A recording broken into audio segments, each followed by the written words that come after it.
माननीय ऐसे टाइम तो मैं दूंगा ना, प्लीज।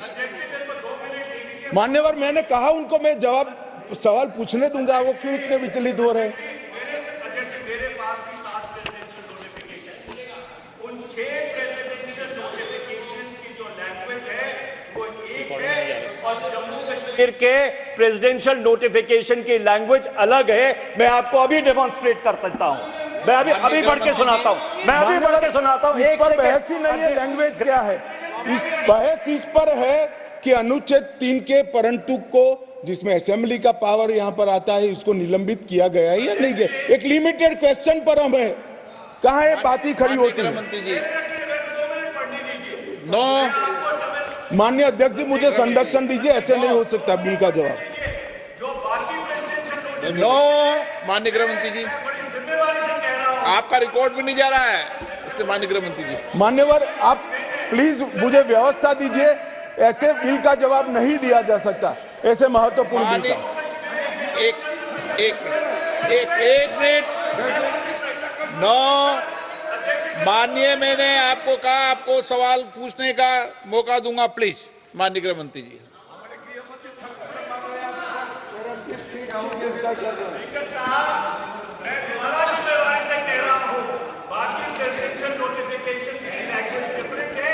जम्मू कश्मीर के प्रेसिडेंशियल नोटिफिकेशन की लैंग्वेज डिफरेंट है। जम्मू कश्मीर का आप प्लीज नो। माननीय राम कृपाल जी प्लीज, माननीय मनीष तिवारी जी प्लीज।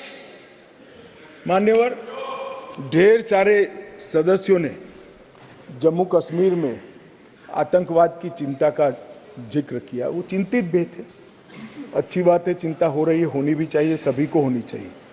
उन्होंने सीधा इसको आर्टिकल 370 को निरस्त करने से जोड़ा। उन्होंने क्या हुआ, अब भी आतंकवाद चल रहा है। उन्होंने क्या हुआ, अभी कुछ दिन पहले सेना के कुछ जवान शहीद हो गए, ऑफिसर प्लीज ऑफिसर जवान शहीद हो गए, कुछ घटनाएं भी हुई। मान्यवर, किसी ने भी नहीं कहा था कि आर्टिकल 370 जाने के बाद कश्मीर में आतंकवाद समाप्त हो जाएगा। सुनिए ना, सुनिए, अरे भाई सुनो ना, मैंने कहा था आतंकवाद का मूल आर्टिकल 370 के कारण खड़ा हुआ अलगाववाद की भावना है। आर्टिकल 370 जाने से अलगाववाद में बहुत बड़ी कमी आने वाली है और इसके कारण आतंकवादी भावनाओं में कमी आएगी। रिकॉर्ड की बात है भाई, अधीनंदन जी। अब मैं बताता हूं मान्यवर, 1994 से 2004, इसमें शासन पर मैं नहीं जा रहा, कालखंड बोल रहा हूं, कई शासन आए हैं। टोटल आतंकवाद की कुल घटनाएं 40,164 हुई। छोटी छोटी घटनाएं भी है, कुछ बड़ी भी है।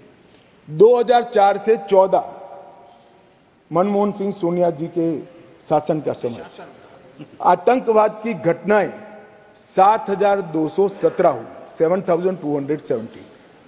और नरेंद्र मोदी सरकार में 14 से 23 तक सिर्फ 2,000 हुई, 70% की कमी आई है।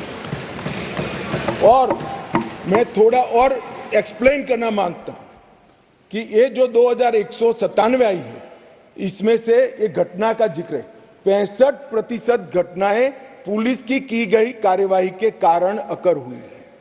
मतलब कोई जगह पे सूचना मिलती है कि आतंकवादी छिपा है, पुलिस इस पर हमला करती है तो भी वो आतंकवादी मुठभेड़ मानी जाती है। इस प्रकार की 70% कमी आई है 2004 से 14 में, और 14 से 23 में नागरिकों के मृत्यु के अंदर 72% की कमी आई है, और सिक्योरिटी फोर्सेस के मृत्यु के अंदर 59% की कमी नरेंद्र मोदी सरकार में।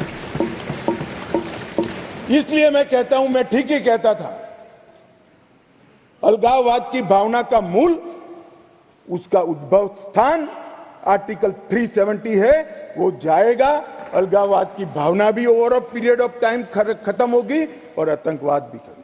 और कल पथराव की बात करते, मैंने 2 साल लिए हैं साहब, 2010 2654 पथराव की घटनाएं हुई थी 2010 में।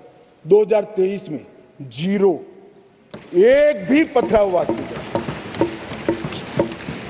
ऑर्गेनाइज हड़ताल जो कॉल देकर पाकिस्तान से कॉल देते थे इनके आका, और कश्मीर की वैली और जम्मू बंद हो जाते थे। 132 ऑर्गेनाइज हड़तालें हुई थी 2023 में, एक भी हड़ताल नहीं, एक भी बंद नहीं। मान्यवर, पथराव में नागरिकों की मृत्यु 2010 में 112 हुई थी, 23 में क्योंकि पथरावी नहीं हुआ है, नो इंजर्ड नो डेथ। मान्यवर, सिक्योरिटी फोर्सेस पथराव के कारण 6235 हुए थे इंजर्ड सिक्योरिटी फोर्सेस, और इस बार क्योंकि पथरावी नहीं हुआ है 0 इंजर्ड है। क्या बदला हुआ है, इनको मैं कहता हूं क्या बदला हुआ है। अरे इसी सदन में रहकर सारी मर्यादाएं तोड़कर अगर धारा 370 खत्म हुई तो खून की नदियां बह जाएगी कहते थे। खून की नदियां छोड़ो, कंकर चलाने की हिम्मत नहीं है किसी की। इस तरह की व्यवस्था भारतीय जनता पार्टी की सरकार। और मान्यवर, सीज फायर के वायोलेशन की घटना 2010 में एक साल में 70, 2023 में 2, घुसपैठ 2010 में 489, 2023 में सिर्फ 48, आतंकवादी मारे गए 112 मारे गए थे, कुल मिलाकर एवरेज निकाल दे तो 278 आतंकवादी मारे गए हैं।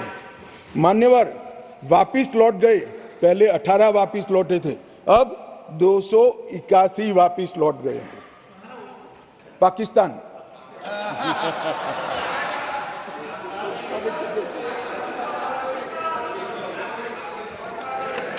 मान्यवर, और वो ऐसे ही नहीं हुआ है। जम्मू कश्मीर की लोगों की सुरक्षा और इनके जीवन की क्वालिटी सुधारने के लिए नरेंद्र मोदी जी के नेतृत्व में भाजपा सरकार ने अथक परिश्रम किया है।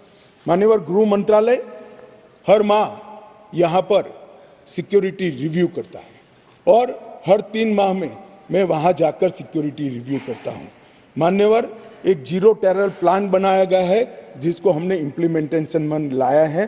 3 साल से वो प्लान एक्शन में है। मुझे पूरा भरोसा है मान्यवर कि 24 के बाद फिर से मोदी जी आने वाले हैं। 26 आते आते 0 टेरर प्लान 100% इम्प्लीमेंट होगा। मान्यवर, इसके साथ साथ कंप्लीट एरिया डोमिनेशन का प्लान बनाया है, वो भी 2026 तक समाप्त हो जाएगा। और पहले सिर्फ टेररिस्टों को मारते थे, हमने इसकी इकोसिस्टम को खत्म किया है। इसके साथ साथ टेरर फाइनेंस पर इकोसिस्टम को खत्म करने के लिए केस किए। एनआईए ने 32 केस किए, जिसमें कुछ पार्टियां बड़ा अरण्य रुदन कर रही है, हाय तौबा कर रही है। क्यों केस हो रहे हैं? क्योंकि इसलिए केस हो रहे हैं कि पाकिस्तान से पैसा आ रहा है, ये परमिटेड नहीं है, ये नरेंद्र मोदी सरकार है, ये नहीं चाहिए। एनआईए द्वारा 32 केस हुए, एसआईए द्वारा 51 केस हुए, 83 केस टेरर फंडिंग और फाइनेंस के हुए हैं। लगभग 229 अरेस्ट हुए हैं। 150 करोड़ की मूल्य की 57 प्रॉपर्टी को सीज कर नीलामी के लिए कोर्ट के सामने दस्तावेज रख दिए गए और 134 बैंक अकाउंट सील किए, जिसमें 122 करोड़ रुपया सीज हुआ है और 5.5 करोड़ रुपया कैश हुआ।